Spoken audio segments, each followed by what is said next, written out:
péché. Ce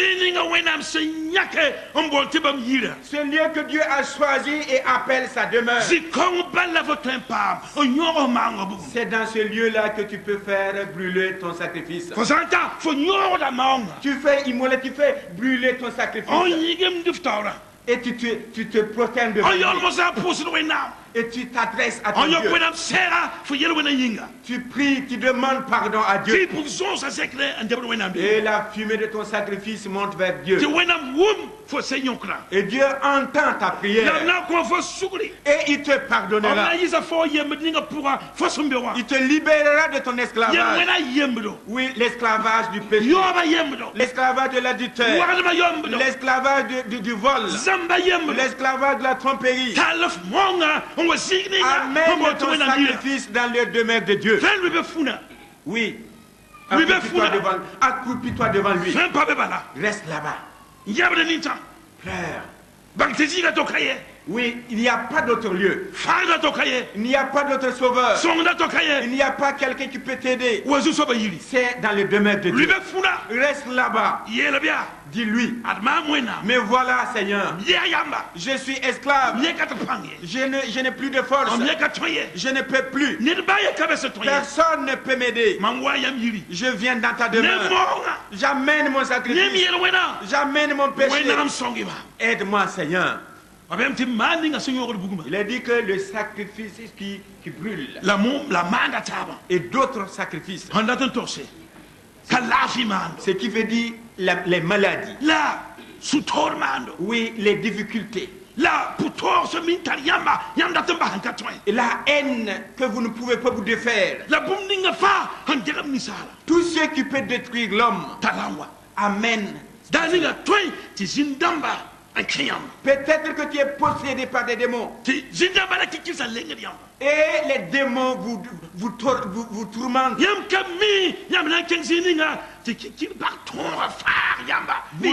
Vous ne savez où aller pour être délivré de ces démons. Vous avez tourné partout. Mais il n'y a pas d'aide. J'aimerais vous dire, peuple d'Israël, écoutez-moi.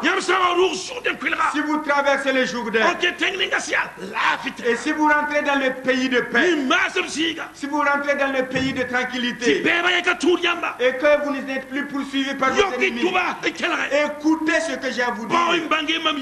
Oui, cherchez à connaître ma demeure. Ne dites pas nous sommes maintenant libres, mais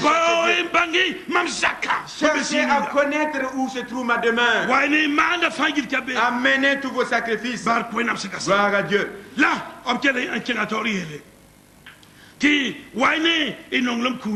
amenez vos offrandes. Amenez vos dîmes. Amenez vos prémices. Toutes les fois que vous avez pris de donner à Dieu, amenez tout cela dans ma demeure. Amenez dans ma demeure. Réjouissez-vous dans ma demeure. Réjouissez-vous dans ma présence. Quand vous venez, éloignez-vous de cette mine triste. Quand vous arrivez, abandonnez votre tristesse dehors. Venez dans ma maison, dans ma demeure. Et réjouissez-vous. Si vous venez, réjouissez-vous. Gloire à Dieu. Écoutez. Si vous venez, ne venez pas seul. Pas, c'est ma demeure. C'est un lieu de paix, de tranquillité. Amenez vos enfants. Amenez vos fils. Amenez vos filles. C'est pour cela que je dis encore aux enfants des pasteurs, ne reculez pas. Vos parents se sont donnés à l'œuvre de Dieu. Ils vous ont amené dans la demeure de Dieu. Ne quittez pas cette demeure, car il n'y a pas de paix ailleurs. Ne les considérez pas comme des insensés. Même s'ils traversent des difficultés, restez avec eux. Dieu a encore dit. C'est pas seulement vos enfants. Je veux que vous amenez vos serviteurs. Vous amenez vos servantes. Amenez-les dans ma demeure. Afin que votre serviteur goûte également la bonté de Dieu. Afin que votre serviteur puisse savoir qu'il y a un lieu de paix. Réjouissez-vous dans la maison, gloire à Dieu. Car c'est un lieu de paix. C'est pas seulement les servantes et les serviteurs. Quand vous venez, appelez les Lévites. Ouvrez les portes pour d'autres peuples. Gloire à Dieu. Je suis content avec Dieu. Si ce n'était que grâce à Jésus, qui sommes-nous pour arrêter là et parler de Dieu? Qui suis-je pour parler de la part de Dieu? Ça devait être les blancs. Mais Dieu a dit aux premiers missionnaires de l'Assemblée de Dieu, allez dans le pays de Mosi. Allez vers les Lévites. C'est une autre tribu qui n'est pas d'Israël.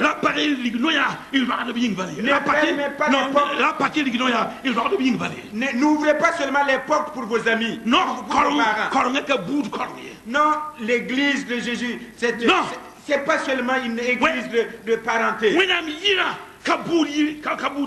La maison de l'Éternel n'est pas seulement familiale. C'est une maison pour tout le monde. Pour les fils, pour les filles, pour les serviteurs et les servantes, pour les Lévites qui représentent d'autres tribus. Et venez dans ma maison. Réjouissez-vous dans ma demeure. Et je vais vous dire encore quelque chose. Quand vous venez chez moi, quand vous connaîtrez ma demeure, je veux que vous demeuriez dans ma maison. Le verset 13 dit,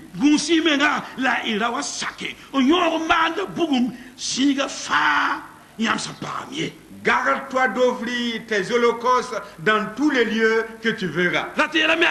Ça veut dire ne marche pas au hasard. Les gens disent que toutes les chemins mènent à Rome. Non, tous les chemins ne mènent pas à Rome. Allez vers Rome. Quand vous ne tournez pas, vous n'irez pas à Rome. Ne vous trompez pas. Dieu, on ne peut pas suivre Dieu comme on veut. Les gens disent que Dieu est partout. Dieu est partout. Dans toutes les religions vont au ciel. Et n'importe laquelle. Et les gens continue à faire des choses. Pour dire qu'on peut faire l'écuménisme, on peut rassembler toutes les religions en un seul lieu. Mes frères et sœurs, Dieu a dit au peuple d'Israël, c'est pas seulement Israël que je vais me révéler. Je vais me révéler au peuple d'Israël. Et je rentrerai dans le pays d'Israël. Je vais choisir un peu. Et je mettrai ma demeure dans ce lieu-là. Tu ne peux pas seulement se lever, aller à Israël et dire que tu es dans la demeure de Dieu. Il faut que tu ailles dans la maison de l'Éternel, le lieu où Dieu demeure. Il a dit, gardez-vous. N'offrez pas vos holocaustes dans tous les lieux. N'allez pas partout. Ne courez pas comme vous voulez. Ne soyez pas trompés. Oui, il y a un seul sauveur. C'est Jésus seulement qui est le sauveur. C'est lui seul qui est mort pour l'humanité. Il n'y a pas d'autre religion qui ait accepté mourir pour l'homme. Il n'y a pas d'autre religion qui peut sauver l'homme. Il n'y a pas un autre sauveur qui s'est donné pour l'humanité. C'est Jésus qui est le chemin, qui est la vérité et le chemin. Mes frères et sœurs,